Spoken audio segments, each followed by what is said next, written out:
Hey guys, Jeff here from CapEx Cards. Got another PSA grade reveal here. This is the first submission for me that I ever actually sent to PSA. So most of the submissions that I do, even today, go through GameStop. But just for testing purposes, I thought I'd send one directly to PSA, see how the results go. And this order is comprised mostly of, I guess you'd call it modern vintage. They're all in that 1980 to present category, but they're all kind of like 1990s cards. And this order featured another test too for me because it was the first time that I submitted some ultra modern cards, which we'll see here in a second. Now, if you haven't watched any of the previous videos, the short version is got back into cards with my son, focused on vintage cards, stuff that I was primarily familiar with. And it's been a little bit of a rough ride, to be honest. I've eked out some profits sending vintage cards into grade, but the results have been, let's just say, suboptimal. And I am transitioning currently into sending more ultra-modern cards, but I do have 3 or 4 vintage submissions, I think, still in the hopper. In fact, one I should have back hopefully by the weekend, so I can do another update next week. But my luck with vintage has been much more miss as opposed to hit. I'm getting better at checking the condition of cards and, of course, the centering. So there's a process involved. But for the most part, it has been a lot easier to identify centering flaws, etc. in the ultra modern cards. So back when we first launched this channel, I was really intimidated by the ultra modern world with all the parallels and all the different sets that were out there. Very hard for a time traveler like me to come back and understand, but I'm getting better at it, and I have been submitting mostly ultra modern stuff here over the past 30 to 60 days. So we'll probably see if I do any better in that world come January, it's probably going to be more like February, March. But for today's video, we're going to go back to a submission that I sent to PSA back on September 25th. Today is January 7th, so we're over 90 days, 90 calendar days is kind of how I look at it. But obviously we had the holidays and stuff in there, so no surprise, additional delays on that side. All right, so let's take a look at this order, and I'm going to be using the actual order on PSA today because I have additional things that I'll be testing, and one is sending things to Vault, PSA offers, sell on eBay through PSA, all those things I kind of want to experiment with. So we are not going to have physical cards to look at today. But one thing I want to call out before we reveal the grades, this order arrived at PSA on September 25th. And I want to show you guys something. I'm flipping over here to my GameStop dashboard. And in the time that PSA graded these and the grades were ready, I submitted and picked up from the store orders from GameStop dating, this is store submission date, 1, September 17th, 2, October 2nd, 3, October 12th, and then this one, October 21, you can see the status is graded. I haven't gotten the call from the store yet to come pick them up. I imagine it's going to be today or tomorrow. So in the time that I shipped this box directly to PSA using GameStop, I have received 1, 2, 3, we'll just call it 4 orders in approximately the same time frame. Now with that, a lot of these orders that I've sent to GameStop had vintage cards, and I kind of sort of regret that in the sense that I don't know what expertise is in the GameStop building. They have a separate facility where they grade, so I might have made a mistake there to not sending it to the home office, so to speak. We'll never really know. And to be honest, I'm kind of transitioning anyway, so it's neither here nor there. But when you see the next video, you'll kind of understand why I have like a conspiracy theory, so to speak, on vintage grading via the GameStop submission service. All right, so let's get into the grades. The first one, this came fresh out of a pack. It's not, the most unique, coolest card of all time, but it's a Tyler Warren NFL Draft Showcase from Score. Now, even though Score cards aren't, particularly valuable unless they're autos or whatever, this was numbered out of 100. And my son and I were opening some packs for fun. And so I was like, you know what? I'm just going to send it in.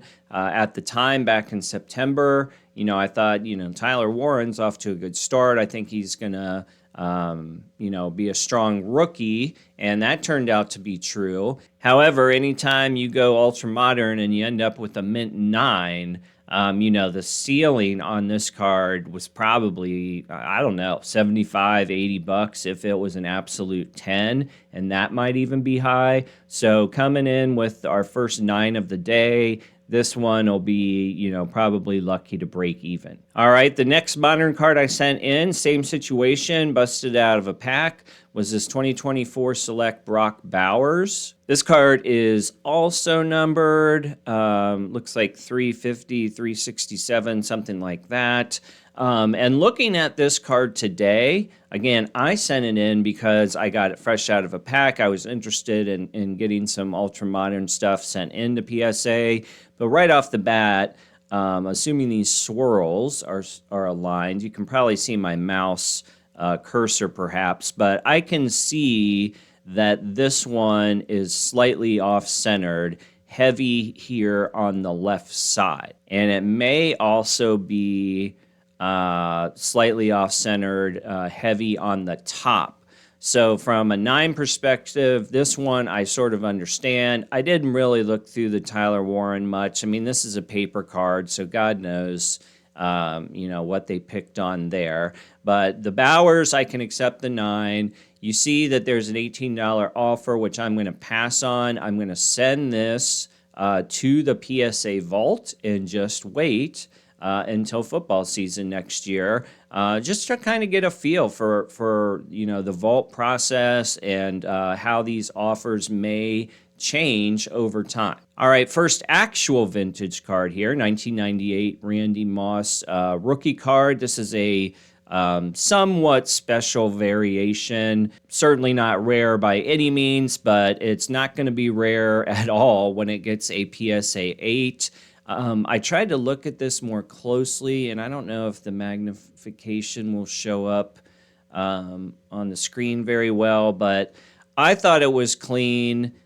This corner is, let's just say, not 100% sharp, but the other corners are.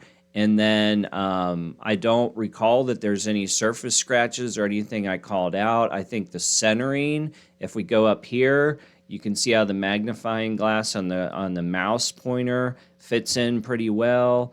Maybe over here it's a little heavy, and there must have just been something else that I didn't see. But at an 8, I mean, it's a cool card and all, but it's not going to bring much. That's probably 20 bucks on a great day. And with this one, I went ahead and shipped it right off to sell on eBay through PSA. So we'll see how that does. Low risk opportunity to test out that system. All right, next up is this Teddy Bruschi 2006 Topps Chrome card. I really thought that this was just a cool looking card.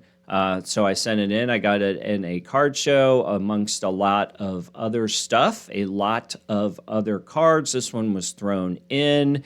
It is numbered.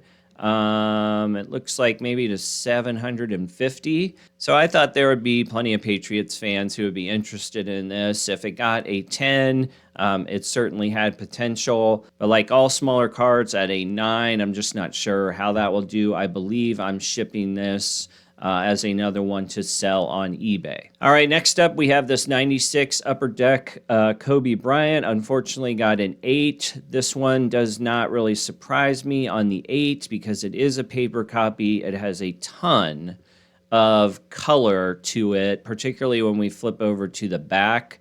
The corners, this one looks a little soft to me on further inspection. This one for sure, you've got the whiting going on. And if we flip on the back, it wouldn't be too hard for anybody to ding this card. In fact, I see whiting up here, whiting over there. I mean, you got black on the back. You got a full color back that's just ripe for little chips and microscopic flaws. Perhaps this is a flaw as well. I'm not sure. I would put this up to poor pre-grading, poor submission process for myself. So I'm fine with the 8, and I honestly can't remember if I sent this one to sell on eBay or sent to the vault, so I'll have to look it up. You can see I can get 25 bucks for it right away if I was interested in that offer. Next, we have a 9 Michael Jordan, and the next two are going to basically be the best parts of this submission. So even though it's not a 10, we know that these Jordan cards do well. In fact, they're on a uptick right now. It would have been great to get a 10, but on a metal card, which are notoriously hard to get good grades, I'll take the 9. This was just a card show pickup. You can see the $51 offer here. I believe when I looked at the market data, I should be able to net 80 to, it's probably more like $80 for this card at some point. I shipped it to the vault, and we will see what happens if these prices change. All right, next up is another Michael Jordan.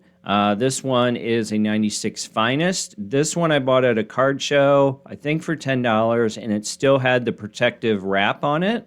And because I read on Reddit that if you submit it with the protective whatever coating, that coating has to necessarily be mint condition. And quite honestly, I don't really want a graded card with coating on it. That seems odd to me. So I took the coating off very carefully, followed a little tutorial I read online, and it was beautiful, clean surface, very well centered. I had, hopes that this one would get a 9, a 10. You see what the end result is. Maybe on the back here, you can see the back is off-centered if you're going to compare the white. So that might have been enough. But on the front, I know I studied this carefully. I think the front is pretty well centered. So maybe it was the back that got me on the 10. All right, last part here. I always keep track of the cost for acquiring cards, plus the grading fee gives me a total cost. I did something funny with the Tyler Warren and the Bowers because I opened them from packs. I just made like sort of a, who knows what I was thinking there, partial cost of the box or something like that. But we'll stick with it. Total cost for all these cards was $329. That's cost to acquire and grade. And this number is probably pretty real because it's net sales, so I was certainly conservative. And if you add them all up, you get to $290. The total cost was $329. So this is definitely fixing to be a net loser of a PSA order. All right, so I'm getting to test a few things here. My first shipment off to PSA. We'll see how the eBay sales do. We'll see how the prices fluctuate in the vault. But, it's pretty much a disappointing grade reveal for me in terms of potential profit. However, to be fair to PSA, that Kobe Bryant, probably a poor choice to send if you needed a 9 or a 10 to come out on top. In my case, I needed a 10. That card certainly doesn't look like a 10 when you had the magnification on the screen that we had there. The Brock Bowers purple, for that one, I could see, in hindsight, it was off-centered. The Tyler Warren, I don't regret that one just because it was just a throw-in. It was just something I was doing with my son. Perhaps that was off-centered as well. However, the bite came in. I really could have used one of those Jordans to get a 10. I felt good about both of them. Obviously, I was wrong. And so that washed out most of the realistic home run profit that I would have had with this order. And funny enough, breaking news, GameStop actually called me while I was recording this. And the order that we saw in there that I was waiting to hear from them is ready to be picked up. So I will have another vintage video for next week at some point. So definitely be on the lookout for that. Subscribe, like, all the things. I hope everybody's doing well. We'll see you on the next video.